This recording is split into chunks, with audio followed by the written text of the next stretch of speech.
बिस्मिल्लाहिर्रहमानिर्रहीम अस्सलातु वस्सलामु अलैका या रसूलल्लाह खैरुकुम मन तअल्लमल कुरान व अल्लमा क़ाल अन्नबिय्यु सल्लल्लाहु अलैहि व आलिहि वसल्लम ला नबिय्य बादी क़ाल अन्नबिय्यु सल्लल्लाहु अलैहि व आलिहि वसल्लम अस्हाबिकन नजूमी फबिअय्यिहिम इक्तदैतुम इह्तदैतुम।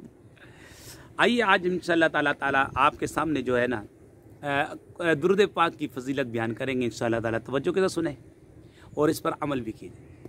देखिए, दुरूद पाक के बारे में प्यारे नबी सल्लल्लाहु अलैहि वसल्लम इरशाद फरमाते हैं कि जो मुझ पर एक मरतबा दुरूद पाक पढ़ेगा, अल्लाह पाक उस पर 10 रहमतें नाजिल फरमाता है, उसके 10 गुनाहों को माफ़ फरमाता है, 10 दराजात को बुलंद फरमाता है।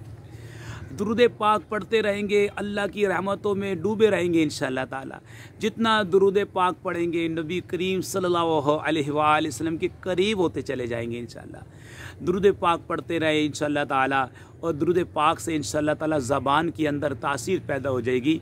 मैं एक खुलासतन पेश करता हूँ। एक मरतबा मेरे और आपके मुस्तफ़ा जान रहमत नूर वाले आका ने शहद की मक्खी से इरशाद फरमाया, ये तो बता, ये शहद तू कहाँ से बना लेती है, हालांकि तू अपने छत्ते से उड़कर चमन में जाती है और बाग में जाती है और वहाँ से जो फूलों के रस चूसती है, हालांकि फूलों को जो रस होता है वो तो नमकीन होता है, वो तो तुरशी होता है, लेकिन तेरे शहद के अंदर तो मिठास होती है।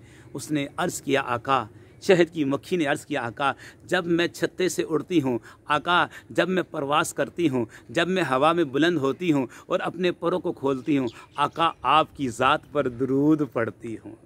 सुभान अल्लाह। जब मैं छत्ते पर पहुंचती हूँ, जब मैं अपने छत्ते से अपने बाग में पहुंचती हूँ, चमन में पहुंचती हूँ, इस फासले में आका आप पर दुरूद पढ़ती हूँ। ये आप पर दुरूद पढ़ने की बरकतें हैं कि अल्लाह पाक उस पानी के कतरे को भी अल्लाह पाक शहद में तब्दील फरमा देता है, मिठास में तब्दील फरमा देता है, और उसके अंदर अल्लाह पाक ने शिफा भी रखी है। देखें, दुरूद पाक की बेशुमार फ़ज़ाइल हैं। आप दुरूद पाक पढ़ते रहेंगे इंशाअल्लाह, तो आपकी ज़बान में तासीर पैदा हो जाएगी इंशाअल्लाह ताला। आप नबी करीम के करीब हो जाएंगे इंशाअल्लाह, यानी कि नबी करीम के करीब होते चले जाएंगे।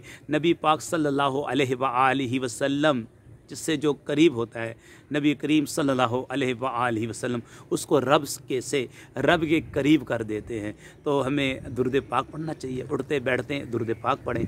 वमा अलैना इल्लल बलागुल मुबीन।